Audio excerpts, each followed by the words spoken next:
नमस्कार मित्रांनो, आपण मागच्या सेशनमध्ये RTI बद्दल माहिती घेत होतो. काय काय पाहिलं आपण RTI मध्ये? बघा, RTIची आपण थोडक्यात पार्श्वभूमी पाहिली की RTI ॲक्ट जो आहे तो कशा प्रकारे कधी झाला. आपण पाहिलं की तो 2005चा कायदा आहे ज्याचं नाव RTI आहे. मग कशा प्रकारे मजदूर किसान शक्ती संघटन असेल किंवा तमिळनाडूमध्ये पहिल्यांदा तो कायदा कसा आला किंवा महाराष्ट्रात 2000ला कसा आला, मग महाराष्ट्रात कायदा येण्यासाठी अण्णा हजारे वगैरेंनी आंदोलन केलं होतं किंवा मग त्याची पूर्ण एक हिस्ट्री आपण ट्रेस करण्याचा प्रयत्न केला की कशा प्रकारे आणीबाणीच्या नंतर काय घडलं किंवा नॅशनल फ्रंटचे जे VP सिंगचं सरकार आहे त्या काळात काय घडलं, या सगळ्या गोष्टींचा आपण बऱ्यापैकी समजून घेण्याचा प्रयत्न केला. मग त्याच्यानंतर ॲक्च्युअल ॲक्ट जेव्हा सुरू केला तेव्हा आपण सेक्शन 1 पासून सगळं पाहत आलेलो आहोत. काय काय पाहिलं आपण आतापर्यंत? व्याख्या सगळ्या पाहिल्या. मग प्रत्येक व्याख्येमध्ये ज्या टर्मिनॉलॉजी दिलेल्या आहेत त्या आपण समजून घेण्याचा प्रयत्न केला. आणि कशा प्रकारे RTI फाईल केली जाते तर ठीक आहे, आजकाल इसेन्शियली तुम्ही ऑनलाईन RTI.gov.in या पोर्टलवर जाता, तुम्ही ऑनलाईन RTI फाईल करता, तुम्हाला RTIसाठी लागतात 10 रुपये. ठीक आहे, 10 रुपयाची फीस भरून आपण माहिती मागवू शकतो. अच्छा, 10 रुपयाची फीस भरून मागवू शकतो याचा अर्थ असा नाही की 10च्या पलीकडे लागत नाहीत. समजा आता तुम्ही तुमचं राज्यसेवा मेन्सच्या मराठीचा किंवा इंग्लिशचा डिस्क्रिप्टिव्ह पेपर मागवला RTIमध्ये, तर ते तुम्हाला 10 रुपयामध्ये नाही पाठवणार. 10 रुपयामध्ये तुम्ही अपील करू शकता, रिक्वेस्ट पाठवू शकता. मग ती झाल्यानंतर ते तुम्हाला सांगतात की ठीक आहे, तुमचा हा पेज 10 पेजेसचा आहे, प्रत्येक पेजला आम्हाला प्रिंट मारून पाठवण्यासाठी 50 रुपये लागतात, अशा प्रकारे 500 रुपये तुम्हाला लागतील. असं काहीतरी गणित आहे. 500-550 रुपये पोरांनी मराठी इंग्लिशचं पेपर घेण्यासाठी भरलेले आहेत. मग त्याच्यानंतर RTIची रिक्वेस्ट पाठवली.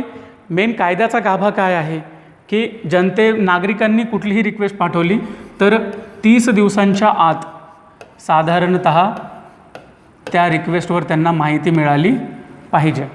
आणि त्याच्याशिवाय एक प्रोव्हिजन काय आहे, 48 तासांच्या आत माहिती मिळाली पाहिजे जर तो विषय असेल जीवित आणि स्वातंत्र्याचा.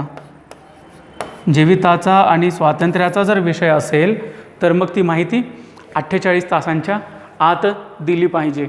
मग आपण पाहिलं सक्षम अधिकारी कोणकोणते आहेत, म्हणजे कुठल्या ह्याच्याबद्दल डिसिजन घेण्यासाठी कोण सक्षम अधिकारी आहेत. आपण पाहिले की लोकसभा आणि विधानसभा असेल तर आपले सभापती असतील, आणि राज्यसभा आणि विधान परिषद असेल तर चेअरमॅन हे सक्षम अधिकारी असतील. सुप्रीम कोर्टाचे CJ अधिकारी असतील. आर्टिकल 239 नुसार UTमध्ये त्यांचे UTचे प्रशासक हे सक्षम अधिकारी असतील. इथंपर्यंत आपण आलेलो आहोत. मग आपण सेक्शन 8 पाहिला. सेक्शन 8मध्ये आपण काय पाहिलं की मागेल ती माहिती नाही भेटणार. काहीही तुम्ही बोलाल तर ती सगळी माहिती नाही भेटणार. काही जर इम्पॉर्टंट माहिती असेल, समजा देशाच्या एकतेला सार्वभौमत्वाला खतरा पोचत असेल तर तशी माहिती अपवाद आहे या कायद्याला. आणि हा कायदा ऑफिशियल सिक्रेट्स ॲक्ट 1923ला वरचढ राहील असं पण आपण पाहिलेलं आहे. आता ह्याच्यापुढे आपण आता रिक्वेस्ट फाईल केली आहे. रिक्वेस्टला निकाली काढायचं कशा प्रकारे 30 दिवसात 48 तासात घडतं. किंवा समजा अमरावतीमध्ये तुम्ही रिक्वेस्ट मागवली पण ती ॲक्च्युअली जी माहिती आहे ती नागपूरची असेल तर मग अमरावतीहून नागपूरला ते माहितीसाठी हस्तांतरण ते परस्पर करतात, आपल्याला नाही ते पाठवत. मग ते परस्पर करताना ते म्हणतात की ठीक आहे, या गोष्टीसाठी आम्हाला 5 दिवस एक्स्ट्रा लागतील. मग या 30 दिवसामध्ये तुम्हाला +5 त्या सिच्युएशनमध्ये करावं लागेल. मग हा झाला एकंदरीत RTIचा प्रवास. आता इथून पुढे जेव्हा मग अपीलचा प्रश्न येईल तेव्हा काय होईल, आणि या सगळ्या मेकॅनिझमला कंट्रोल करण्यासाठी आणि मॉनिटर करण्यासाठी आपण काय केलेलं आहे, केंद्रीय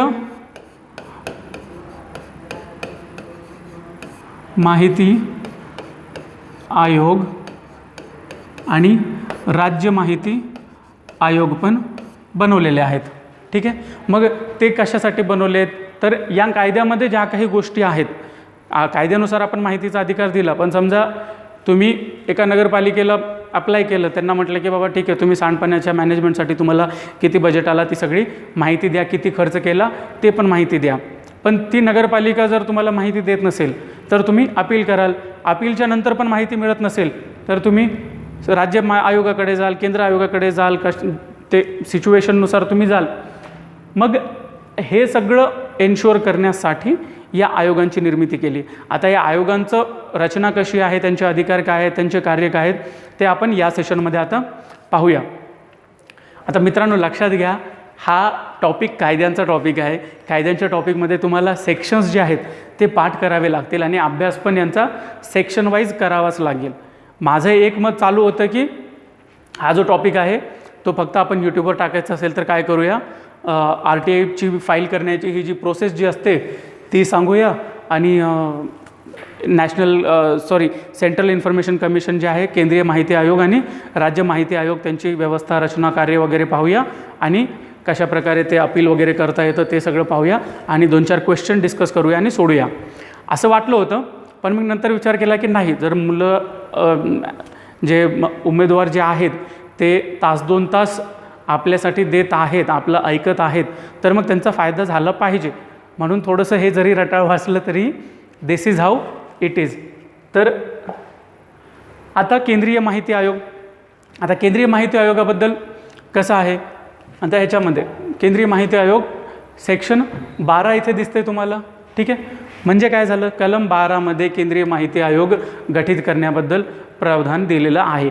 मग काय करतात, केंद्रीय माहिती आयोगामध्ये कोण असेल, एक मुख्य माहिती आयुक्त असतील ज्यांना आपण केंद्रीय मुख्य माहिती आयुक्त असं म्हणू, आणि त्यांच्यासोबत 10पेक्षा जास्त नसतील एवढे माहिती आयुक्त. म्हणजे काय, 1 ते 10पर्यंत कितीही माहिती आयुक्त आपण ठेवू शकतो, त्याच्यापेक्षा जास्त 10च्या पलीकडे आपल्याला जात येत नाही, 10 पण ठेवू शकतो, ठीक आहे. ह्यांची शपथ आणि नेमणूक हे राष्ट्रपती करतात. पण कुणाला नेमणूक करतील राष्ट्रपती, तर त्यासंबंधी आपण एक कायद्यानुसार समिती बनवतो. त्या समितीमध्ये असतात 3 लोक, प्रधानमंत्री, लोकसभेचा विरोधी पक्षनेता आणि एक मंत्री ज्याला प्रधानमंत्र्यांनी नॉमिनेट केले. हे तीन लोक बसतात आणि मुख्य आयुक्त आणि इतर आयुक्तांसाठी काही नावं हे फॉरवर्ड करतात आणि ती जी नावं आलेली आहेत त्यांची शपथ घेऊन त्यांची नेमणूक राष्ट्रपती करतात. आता इथे एक मुद्दा उपस्थित झालेला आहे मित्रांनो, की लीडर ऑफ ऑपोजिशन नावाचा जो प्रकार आहे, ठीक आहे.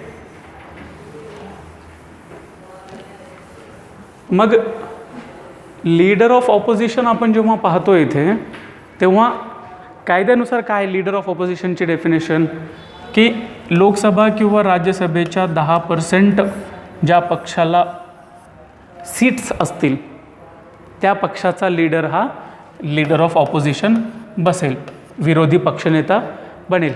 लोकसभेमध्ये साधारणतः 555 जागा आहेत, 50 जागा आहेत. मग त्यापैकी जर कुणाला बनायचं असेल, ठीक आहे, 543, मग त्याचा हाफ येतो साधारणतः 55. मग 55 जागा असतील तुमच्या पक्षाला तर तुमचा पक्ष बनेल विरोधी पक्ष. पण काँग्रेसला 2014मध्ये जागा होत्या 44, 2019ला होत्या 52. या दोन्ही केसमध्ये काँग्रेसच्या लीडरला लीडर ऑफ ऑपोजिशनचं पद हे कायद्यानुसार मिळू शकलं नव्हतं.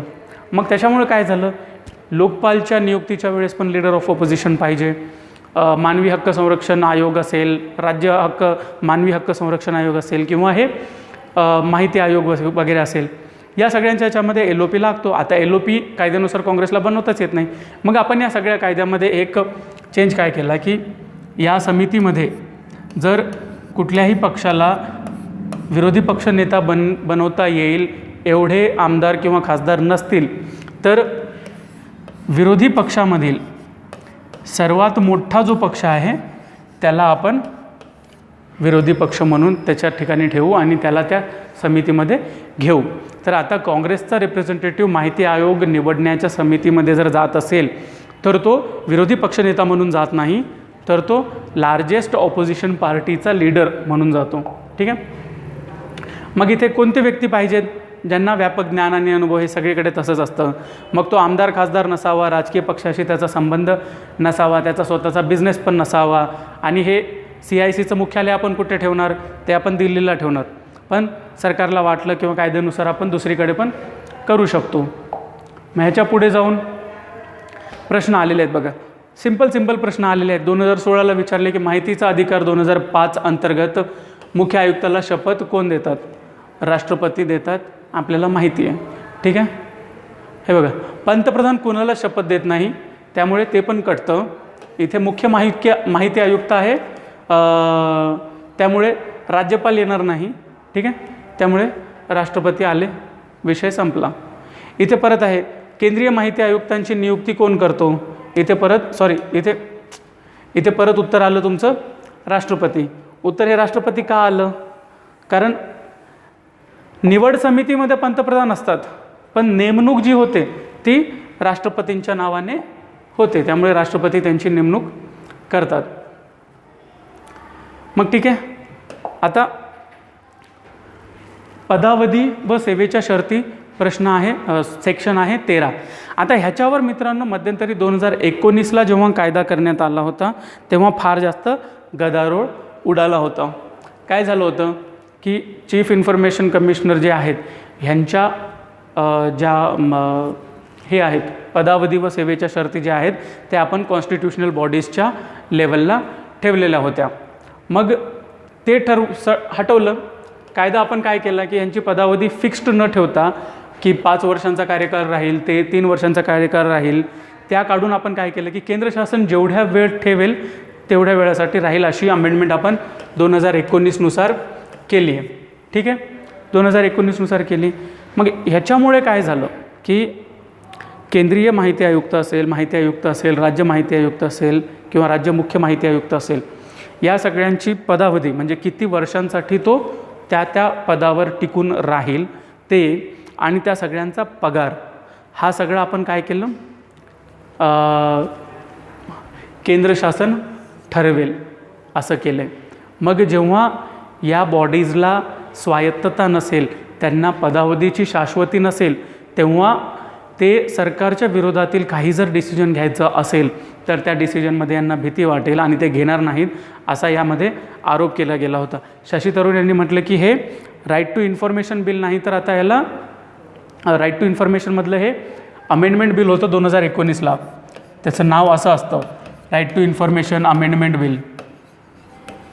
तर शशी थरूर यांनी त्याच्यावर टीका करताना म्हटलं की हा RTI अमेंडमेंट बिल नाही आहे, तर RTI एलिमिनेशन बिल आहे, कारण तुम्ही पदावधी वगैरे त्यांची स्वायत्तता काढून टाकत आहात, तर मग मुख्य माहिती आयुक्त वगैरे या लोकांकडे काही अधिकारच उरणार नाहीत. असो, ते झालं हिस्ट्री. आता सध्या काय आहे, पदावधी यांचा केंद्र शासन जेवढा ठरवेल तेवढा राहील, पुनर्नियुक्ती यांना करता येणार नाही. अच्छा, पुनर्नियुक्ती कुणाची करता येणार नाही, मुख्य माहिती आयुक्तांची करता येणार नाही. पण समजा एक माहिती आयुक्त आहेत, त्यांचा टर्म संपला, मग नंतर परत त्यांना मुख्य माहिती आयुक्त बनवू शकतो आपण, है ना, मग तसं करता येईल. पण अशा दोन्हीमध्ये त्यांचा कार्यकाळ हा टोटल 5च्या वर जायला नको. समजा इथे घेतो मी, एक एक्स व्यक्ती आहे, त्यांना आपण काय केलं, माहिती आयुक्त सेंट्रल इन्फॉर्मेशन कमिशनमध्ये त्यांना जागा दिली माहिती आयुक्त म्हणून. ह्याच्यामध्ये यांनी 2 वर्ष काम केलं आणि मग ते जॉबवरून ते सोडले. मग त्याच्यानंतर सरकारने काय केलं, याच एक्सला मुख्य माहिती आयुक्त म्हणून चार्ज दिला. ठीक आहे, मग आता माहिती आयुक्त म्हणून त्यांचे 2 वर्ष झालेले आहेत. इथे आपण म्हटलं की 5 वर्षापेक्षा जास्त देता येणार नाही. आता मुख्य माहिती आयुक्त म्हणून यांना 3 वर्षांपेक्षा जास्त कार्यकाळ आपल्याला देता येणार नाही, कारण मग टोटल माहिती प्लस मुख्य माहिती आयुक्त म्हणून त्यांचा कार्यकाळ 5च्या पुढे जायला नको. आता यांची नेमणूक शपथ राष्ट्रपती देतात आणि राजीनामा पण हे राष्ट्रपतीला देतात. वेतन व भत्ते पण केंद्र शासन ठरवेल. हे कलम 13मधील चेंजेस आणि कलम 16मधील चेंजेस या दोन्ही गोष्टींना विरोध केला गेला होता. मग आता कलम 14मध्ये काय, 13मध्ये त्यांची पदावधी आहे की किती वेळेसाठी त्यांचं पद राहील, 14मध्ये मग पुढे डायरेक्ट त्या पदावरून कधी काढायचं, कधी काढणार, त्यांना गैरवर्तन असेल आणि असमर्थता असतील तर सुप्रीम कोर्टाची चौकशी होईल. जेव्हा त्यांच्यावर तुम्ही चार्ज लावताय की ह्यांनी मिसबिहेवियर केलं आहे, तेव्हा सुप्रीम कोर्टाची चौकशी होईल. सुप्रीम कोर्ट म्हणलं की यस मिसबिहेवियर केलेलं आहे, काढून टाका, मग काढून टाकतील. पण जर तो दिवाळखोर झाला असेल, त्याचं नैतिक अधिपतन असणाऱ्या एका केसमध्ये त्याला शिक्षा झाली असेल, किंवा मानसिक आणि शारीरिक विकलांगता आली असेल, आर्थिक नफा ज्या ह्याच्यामध्ये आहे तशा सर्व्हिसमध्ये तो इन्वॉल्ड असेल, तर मग त्याला आपल्याला नोकरीवरून काढता येऊ शकतं. मग आता प्रकरण 4, प्रकरण 4 पण मित्रांनो सेम टू सेम प्रकरण 3 सारखंच आहे. तिकडे ज्या प्रकारचं होतं कलम त्या प्रकारचं आहे. आता 15 मध्ये पण तेच आहे. काय? राज्य माहिती आयोग गठन करणं. मग इथे पण तेच राहील सिस्टम. कसं राहील? एक मुख्य कोण करतील इथे नियुक्ती? राज्यपाल करतील. राज्य मुख्य माहिती आयुक्त व 10 पेक्षा जास्त नसणार आहेत. म्हणजे एक मुख्य माहिती आयुक्त राहील आणि 10 पेक्षा कमी इतर माहिती आयुक्त असतील. मग या आयुक्तांच्या निवडीसाठीची समिती असेल. तिकडे कोण होते? तिकडे होते प्राईम मिनिस्टर. इकडे आले CM. तिकडे विधानसभेचे विरोधी पक्षनेते होते. इकडे लोकसभेचे विरोधी पक्षनेते. तिकडेही एक मंत्री होता. इकडेही एक मंत्री, ज्याला इथे मुख्यमंत्री नॉमिनेट करतील. व्यापक अनुभव असणारे लोक. मग त्यांचं ते आमदार खासदार नसावे, त्यांचा कुठला बिझनेस नसावा, त्यांच्याकडे ते ऑलरेडी कुठल्या सर्व्हिसवर नसावे, ऑफिस ऑफ प्रॉफिट नसावं, या सगळ्या गोष्टी मग त्याच्यामध्ये येतात. आता परत 16 मध्येही तेच पद आणि सेवेच्या ज्या शर्ती आहेत ह्याच्यामध्ये चेंज केला होता. ह्यांना जे होतं ना, बघा इथे काय लिहिले? केंद्र शासन ठरवेल एवढ्या वेळासाठी ते पदावर राहतील. म्हणजे काय? ह्यांना केंद्र शासनाला भिवून राहावं लागेल. मग यांच्या मनामध्ये जेव्हा केंद्र शासनाची भीती राहील तेव्हा ते केंद्र शासनाच्या विरोधात काही बोलू शकणार नाहीत. आणि म्हणून तुम्ही हे जे माहिती आयोग आहेत ह्यांचे अधिकार कमी करता, यांची क्षमता कमी करता, असा आरोप त्या ठिकाणी विरोधी पक्षांनी केला होता. हे पण पुनर्नियुक्तीस पात्र नसणार आहेत. सेम तोच सीन 5 वर्षांचा. इथे पण एक टोटल कालावधी 5 पेक्षा जास्त राहणार नाही. हे राजीनामा राज्यपालाच देतील आणि ह्यांचे वेतन आणि भत्ते पण केंद्र शासन ठरवेल. मग यांना पण पदावरून दूर करायचं असेल, गैरवर्तन असेल तर सुप्रीम कोर्टाची चौकशी. राज्य मुख्य माहिती आयुक्त आणि माहिती आयुक्त जरी असेल, गैरवर्तनावरून काढायचं असेल तरीही चौकशी जी आहे ती सुप्रीम कोर्टातच होते. हायकोर्टात चौकशी होत नाही. मग बाकीचं हे दिवाळखोर वगैरे तुम्हाला माहिती आहे. मग आता इथे प्रश्न पाहूया. माहितीचा अधिकार अधिनियम 2005 कलमनुसार मुख्य राज्य माहिती आयुक्त आणि राज्य माहिती आयुक्तांची सर्वोच्च न्यायालयावर कोण राज्यपाल हकालपट्टी करतात. हकालपट्टीचं आपण 17(1) मध्ये पाहिलं है ना. मग आता प्रकरण 5 माहिती आयोग अधिकार व कार्य. ठीक आहे. बघा केंद्रीय माहिती आयोग आपण स्थापन केला, राज्य माहिती आयोग स्थापन केला. त्यांची रचना कशी आहे, त्यांचं पदावर राहण्याचं काम कार्यकाळ कितीचं आहे आणि त्यांना पदावरून कधी दूर करता येतं हे सगळं आपण पाहिलं. आता त्यांची नेमकी कार्य काय ते पाहूया. कार्य काय आहे? तक्रार जी काही असेल ती स्वीकारणे. मग कुठल्याही विनंती अर्जाला, समजा मी RTI रिक्वेस्ट पाठवली, मग ज्या सार्वजनिक प्राधिकरणाने माझी RTI रिक्वेस्ट फेटाळली तर मग मी इकडे जाऊन तक्रार करतो की बाबा त्यांनी माझी रिक्वेस्ट फेटाळली, तुम्ही काय ते सांगा. मग अशा प्रकारे त्यांना येतं. आता या दोघांना पण राज्य असेल केंद्र असेल दिवाणी न्यायालयाचे अधिकार असतात. तुम्ही प्रत्येक कायदेशीर याचं जेव्हा करता अधिकार तेव्हा तेच असतं. म्हणजे आता जेव्हा तुम्ही आयोग बनवलात तर त्या आयोगाला काही निर्णय घ्यायचे आहेत, राईट. म्हणजे तक्रार येते, मग त्या तक्रारीवर त्यांना जजमेंट द्यायचं आहे, मग त्यांना कोर्टासारखे अधिकार द्यायचे आहेत. पण त्यांना कोणत्या कोर्टाचे अधिकार आहेत? दिवाणी कोर्टाचे अधिकार आहेत है ना. फौजदारी कोर्टाचे अधिकार नाही आहेत. मग दिवाणी कोर्टाचे अधिकार म्हणजे ते काय काय अधिकार आहेत? तर ते कुणालाही समन्स पाठवू शकतात, ते कोणत्याही व्यक्तीला बोलवू शकतात, ते कुठल्याही साक्षीवर पुरावा घेऊ शकतात, साक्षीवर ते विटनेसची साक्ष घेऊ शकतात ॲफिडेव्हिटवर. मग कुठल्याही कोर्टामधून जर मॅटर असेल तर ते मागवू शकतात, कुठल्याही ऑफिसमधून ते फायली मागवू शकतात, कुठल्याही अधिकाऱ्याला ते हजर राहण्यासाठी सांगू शकतात. अशा प्रकारचे अधिकार जे एका दिवाणी न्यायालयाला असतात ते सर्व अधिकार आपण या दोन्ही आयोगांना दिलेले आहेत. आता 19 मध्ये त्यांचे अधिकार व कार्य झाली. मग याच्या पुढे आलं अपील. आता अपील कसं होतं मित्रांनो? जनमाहिती अधिकाऱ्याकडे अपील आपण 30 दिवसांच्या आत करणार. अधिकाऱ्यास वाटल्यास 30 दिवसापेक्षा. आता समजा माझी रिक्वेस्ट मी पाठवली, माझी रिक्वेस्ट त्यांनी ॲक्सेप्ट केली नाही, मग ते काय म्हणतात? ॲक्सेप्ट केली नाही तर मग ते मला रिप्लाय पाठवतात. त्या रिप्लायमध्ये ते ठेवतात की असं असं कारण आहे त्यामुळे आम्ही रिक्वेस्ट ॲक्सेप्ट केली नाही. एक दुसरं काय देतात ते की तुम्ही 30 दिवसांच्या आत अपील करू शकता. आणि तिसरं या व्यक्तीकडे तुम्ही अपील करू शकता because that is the higher authority. पण समजा 30 दिवस गेले आणि मी अपील करायला विसरलो किंवा मी अपील करू शकलो नाही, तर वरच्या जर अधिकाऱ्याला वाटलं की बाबा ठीक आहे फयाजला 30पेक्षा जास्त दिवस लागले, 40व्या दिवशी तो आला, पण कारण जेन्युइन होतं, असं जर त्यांना वाटलं, त्यांच्या मनाला पटलं, तर ते 30पेक्षा जास्त दिवसानंतरही अपील घेऊ शकतात. मग इथे बघा त्रयस्थ पक्षाचा मुद्दा आला. त्रयस्थ पक्ष जो आहे थर्ड पार्टी पण 30 दिवसांच्या आत अपील करू शकतो. हे आहे अपील पहिलं. ठीक आहे. मग या अपीलमध्ये पण तुम्ही सॅटिस्फाय नाही झालात तर तुम्ही सेकंड अपील कराल याच्याही वरच्या अधिकाऱ्याकडे. मग ते अपील 90 दिवसांच्या आत करू शकता तुम्ही. मग आता तुम्ही अपील, तुमचा निर्णय अमान्य झाला, तुम्ही अपील केलात, मग अपिलीचा अधिकारी मी आहे. मग मी काय करेन, तुमची अपील माझ्याकडे आल्याच्या 30 ते 45 दिवसाच्या आत, मॅक्सिमम 45 दिवसाच्या आत मला ती अपील जी आहे त्याच्यावर काही ना काही निर्णय देऊन ती निकाली लावावी लागेल. आता इथे बघा, माहिती अधिकार अधिनियम 2005च्या तरतुदीनुसार त्रयस्थ व्यक्तीला दुसरे अपील आहे मित्रांनो. पहिलं अपील असतं तर आपण 30 दिवस केलं असतं. दुसरे अपील आहे म्हणून आन्सर 90 दिवस राहील. RTI ॲक्टमध्ये 60 दिवसाचा सीन कुठेच नाही आहे. शास्ती आणि शिक्षा. आता बघा, राईट टू इन्फॉर्मेशन अपील आहे, रिक्वेस्ट करू शकतो. तुम्ही कुठल्याही कार्यालयात जाल सार्वजनिक आणि त्यांना माहिती मागाल, पण समजा माहिती दिली नाही. आता कायद्याने आपण काय केलं, कायद्याने आपण तुम्हाला माहितीचा अधिकार दिला, माहितीची प्रोसिजर वगैरे दिली, सगळं दिलं, सगळे ऑफिसर अपॉइंट केले आणि हे पण सांगितलं की 30 दिवसाच्या आत तुम्हाला माहिती मिळेल. समजा 30 दिवसाच्या आत नाही मिळाली, 31 दिवस झाले, तर मग काय होणार.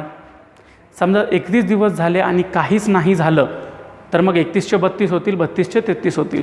मग या कायद्यामध्ये आपण पनिशमेंट पण दिलेली आहे. पनिशमेंट कुणाला राहील, जो PIO राहील, त्या डिपार्टमेंटचा जनमाहिती अधिकारी जो राहील त्याला राहील.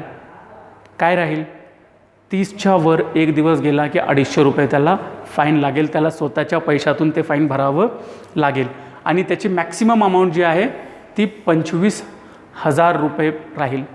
म्हणजे समजा त्यांनी माहिती देताना 30च्या ऐवजी त्यांनी 40 दिवस डिले झाला तर रोजचे 250 असं 2,500 रुपये त्याला स्वतःच्या खिशातनं टाकावे लागतील. मॅक्सिमम 25,000 रुपये राहील. मग समजा बऱ्याच वेळा काय होतं की माहिती देताना माहिती पूर्ण देत नाहीत किंवा वेगळी चुकीचीच माहिती देतात किंवा माहिती अशी देतात की ज्याने माणसाचं डायरेक्शन चेंज होईल, दिशाभूल होईल. मग अशी माहिती दिली तरी पण तुमच्यावर कार्यवाही केली जाईल. अच्छा, तुम्ही माहितीची अपील देत तुम्ही वर गेलात आणि डायरेक्ट तुम्ही स्टेट इन्फॉर्मेशन कमिशनकडे गेलात, राज्य माहिती आयोगामध्ये गेलात आणि तिथे तुमचं अपील आलं. पण मग तुमचं अपील आलं, राज्य माहिती आयोगामधला एक माणूस आहे, त्याने दुसऱ्या पार्टीकडून पैसे घेतलेले आहेत आणि त्याने पण तुमच्या विरोधात निर्णय दिला. समजा हा मॅटर जर पुढे आला किंवा राज्य माहिती आयोगातल्या एका मेंबरने असं काही चुकीचं काम केलं किंवा चुकीची माहिती दिली किंवा चुकीचा निर्णय दिला अपिलावर, तर त्याच्या विरोधात पण शिस्तभंगाची कार्यवाही केली जाऊ शकते. हे होतं कलम 20 नुसार. आता इथे प्रकरण 6 संकीर्ण आहे, शॉर्टमध्ये तुम्हाला पाहून घ्यायचं आहे. याच्यावरही प्रश्न कमी आहेत पण विचारलेले आहेत. RTI ॲक्टचे 31चे 31 कलम तुम्हाला पाठ असणं भाग आहे, त्याच्याशिवाय पर्याय नाही. तुम्हाला कितीही हा लेक्चर रटा जरी वाटत असेल, बोरिंग जरी वाटत असेल, तरीही दिस इज हाऊ इट इज, पर्याय नाही आहे. अधिकारी बनायचं असेल तर या प्रोसेसमधून जावं लागणार आहे. ही प्रोसेसमधून जाणं भाग आहे. मग आता 21मध्ये आपण काय करतो, समजा एखाद्या अधिकाऱ्याने ज्याला इन्फॉर्मेशन जी आहे ती दिली आहे, पण नंतर कळालं की ही इन्फॉर्मेशनमध्ये हा थोडासा भाग चुकीचा होता. पण मग त्या अधिकाऱ्याने सांगितलं की बाबा मला जेवढं जेन्युइनली माहीत होतं तेवढं दिले, मी काही जाणून बुजून चूक केलेली नाही, मी जे काही माहिती दिली आहे ती गुड फेथमध्ये दिली. मग असं गुड फेथमध्ये जेव्हा एखादं काम केलं जातं त्या कामाला इथे त्या कामाला शिक्षा दिली जात नाही आहे. त्या कामाला आपण माफ करून टाकतो की ठीक आहे, तू जे डिसिजन घेतलास, तू जी माहिती पुरवलास ती गुड फेथमध्ये आहे. समजा गुड फेथमधल्या माहितीला पण आपण शिक्षा दिली असती तर मग काय झालं असतं, कुठल्याही अधिकाऱ्याने स्वतःहून चांगले काम केलेच नसते. कारण प्रत्येकाला भीती राहिली असती की यार चांगलं काम करून कुठे अडकलो तर माझी पकड होणारच आहे. पण गुड फेथमधल्या निर्णयांना जेव्हा आपण सुटका देतो तेव्हा त्या अधिकाऱ्यांना एक हे असतं की बाबा ठीक आहे, मी गुड फेथमध्ये दिले तर मला अरेस्ट नाही होणार, मला माझ्यावर कार्यवाही नाही होणार आणि ते चांगले कामं करत राहतील. नियमाचा अधिभावी परिणाम असणे, हे संयमाचा नाही आहे, इथे नियमाचा करून घ्या. ठीक आहे, नियमाचा अधिभावी परिणाम असणे. आता हा जो कायदा आहे त्या कायद्याचा इफेक्ट 1923चा OSA कायदा असेल किंवा दुसरे कायदे असतील त्यांच्यावर हे वरचढ राहणार आहेत हे आपण पाहिले.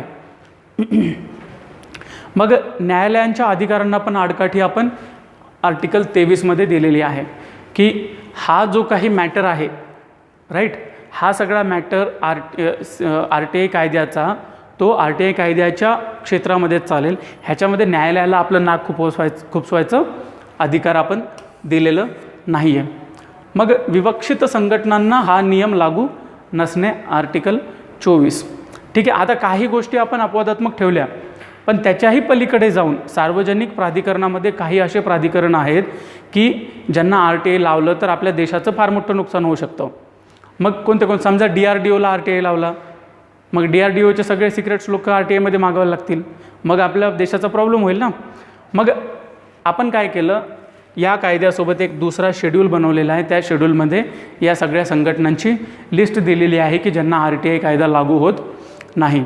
पण त्याही ऑर्गनायझेशन्समध्ये समजा आर्मी असेल, नेव्ही असेल, एअरफोर्स असेल, यांच्यामध्ये RTI लागू होत नाही, पण यांच्यामध्ये जर मानवी हक्क भंग केल्याची केस असेल किंवा भ्रष्टाचाराची केस असेल तर मग तिथे RTI लागू होईल आणि 45 दिवसांच्या आत या कमिशनच्या रिक्वेस्टवर केंद्र सरकारला किंवा राज्य माहिती आयोगाला मान्यता दिल्यानंतर ही माहिती त्यांना पुरवावी लागते.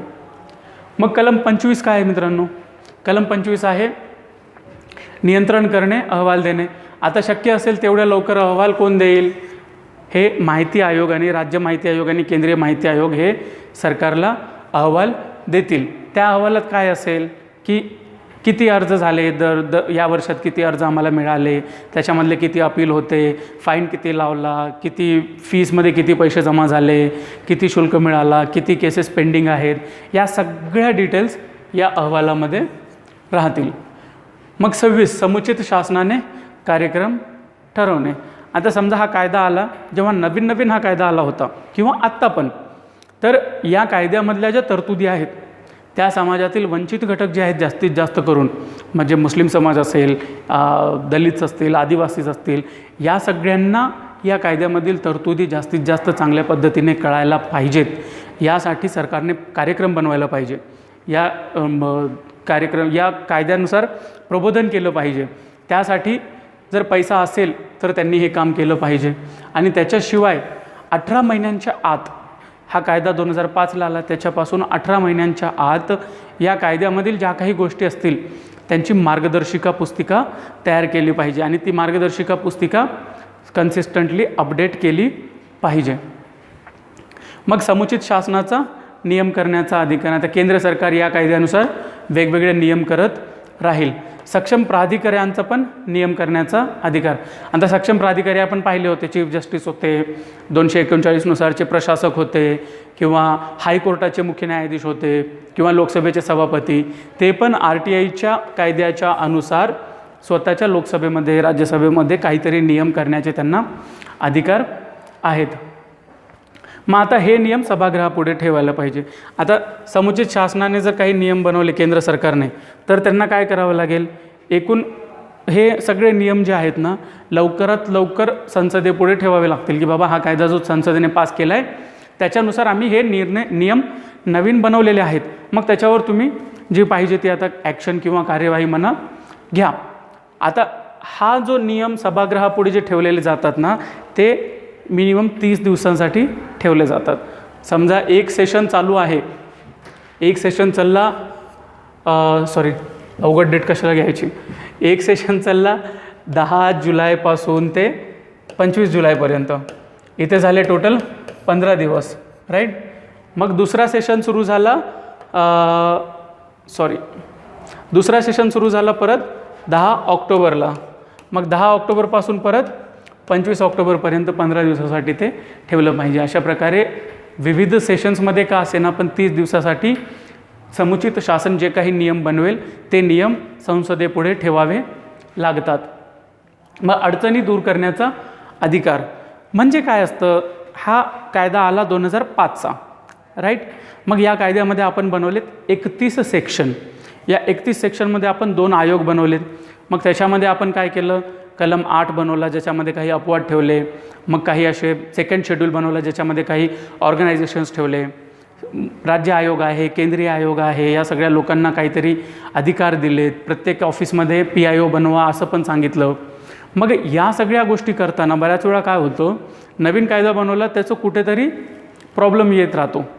मग अरे हे करायचं पण तिथे तशी अडचण आहे, इथे अशी अडचण आहे, अरे तुम्ही या कायद्यात असं लिहिलं आहे पण त्या कायद्यात तर तसं आहे. मग अशा ज्या अडचणी आहेत त्या अडचणी दूर करण्याचा अधिकार या कायद्याने केंद्र सरकारला दिला आहे, पण तो फक्त 2 वर्ष दिला. म्हणजे 2005चा कायदा आहे तर 15 जून 2007पर्यंत यांना हे सगळं करावं लागेल. ठीक आहे. मग ते तिथं झालं, लागू होण्यापासून 2 वर्ष. इथून निरसन झालं. मग निरसन म्हणजे काय, रिपील झालं. मी सुरुवातीच्या स्लाईड्समध्ये आपण बोललो होतो, पंतप्रधान वाजपेयी जेव्हा होते तेव्हा 2002चा आपण फ्रीडम ऑफ इन्फॉर्मेशन कायदा आणला होता. मग त्या कायद्याच्या नंतर 2005ला हा कायदा आणला. मग आता हा कायदा काय झाला होता, एक्स्ट्रा झाला होता, रिडंडंट झाला होता. त्यामुळे आपण 31 सेक्शनमध्ये असं म्हटलं की हा कायदा रिपील होतो आहे. ठीक आहे. मग आता बऱ्याच वेळा काय होतं, इथे संपलं आहे 31 सेक्शन्स. फार जिकिरीचं वाटतं, फार अवघड वाटतं. पण मित्रांनो, समजा हे सेशन्स करून जर तुम्हाला उपजिल्हाधिकारी, DYSP आणि तहसीलदार अशा पोस्टवर जाता येत असेल, किंवा तुम्ही जर कंबाईनचा अभ्यास करत असाल आणि असे काही कायदे पाठ करून तुम्ही PSI बनत असाल, तर ती फार मोठी गोष्ट आहे. तुम्ही अधिकारी लेवलला जाता. त्यामुळे थोड्याशा 4 गोष्टी पाठ करून जर तुम्हाला अधिकारी बनवत असेल तर मी तर म्हणेन की ती फार सोपी आणि साधी गोष्ट आहे. तर आता बऱ्याच वेळा आता हा भाग काही परीक्षेला येणार नाही आहे, त्यामुळे तुम्ही व्हिडिओ स्टॉप करू शकता. बट बऱ्याच वेळा काय होतं, RTI नाकारले जातात. इकडचं न तिकडचं हे न ते कारण देतात आणि RTI नाकारतात. बऱ्याच वेळा आता मध्यंतरी प्राईम मिनिस्टर मोदी जे आहेत त्यांनी फॉरेन ट्रॅव्हल्समध्ये फॉरेन ट्रिप्स ज्या होत्या त्याच्यामध्ये त्यांचा किती खर्च झाला हा RTI कोणीतरी टाकला होता, तर तो पण नाकारला होता राष्ट्रीय सुरक्षेचं कारण देऊन. अशा वेळेस म्हणजे बघा कसं असतं माहिती का, सरकारला आता सरकारला कुठल्याही आणि अधिकाऱ्यांना आपल्याकडे ब्रिटिशांपासूनची ही सिस्टम आहे. त्यामुळे जे ब्युरोक्रेट्स जे आहेत, अधिकारी जे आहेत, त्यांच्या मनामध्ये पण एक गुप्ततेचं कुठे ना कुठे भरलेलं आहे की इन्फॉर्मेशन जेवढी कमी सांगता येईल पब्लिकला तेवढी कमी राहू द्या, जास्तीत जास्त आपल्याकडेच राहू द्या. तर त्यामुळे RTIचा कायदा काय होता, हा जो माइंडसेट होता तो माइंडसेट बदलणारा होता. त्यामुळे RTI कायद्याला ऐतिहासिक कायदा म्हणतो आपण. फार रेव्होल्युशनरी हा कायदा होता आणि आहे पण सध्या पण. त्यामुळेच आता RTI कार्यकर्त्यांवर हल्ले पण होतात. जवळपास 70-80 RTI कार्यकर्त्यांचं फक्त RTI काढला आणि टाकलं म्हणून मर्डर झाले आहेत. महाराष्ट्रात पण वेगवेगळ्या एरियाजमध्ये भरपूर मर्डर झालेले आहेत RTI कार्यकर्त्यांचे. ते मग वाळू माफियावाले असतील, बिल्डर असतील, लॉबिस्ट असतील, इंडस्ट्रियलिस्ट असतील, त्या लोकांनी RTI वाले त्यांचं जे काही काळे धंदे आहेत ते उघडकीस आणत आहेत म्हणून त्यांना मारून टाकल्याच्या पण घटना आहेत. हल्ले तर सर्रास नेहमीच होत असतात. आता दुसरा एक विषय आहे की RTIचा गैरवापर पण बऱ्याच ठिकाणी होतो. RTI कार्यकर्ते पण हे ब्लॅकमेल माफिया पण बऱ्याच ठिकाणी झालेलं आपल्याला दिसतं. आता त्याच्यात RTIचा गैरवापर होण्यासारखी काही सिच्युएशन नाही आहे. गैरवापर आपल्याला तो गैरवापर म्हणून का दिसतो, तर आपण कुठे ना कुठे कॉम्प्लेक्स स्वतःला बनवून ठेवले, कुठे ना कुठे आपण सिक्रेसी मेंटेन करायचं बघतोय आणि कुठे ना कुठे जे अधिकारी गैरवापरच्या नावाखाली रडत असतात त्यांनी कुठे ना कुठे करप्शन वगैरे केलेलं आहे. मग ते करप्शन दाबवायचं असेल तर त्यांना RTI कमी पाहिजे.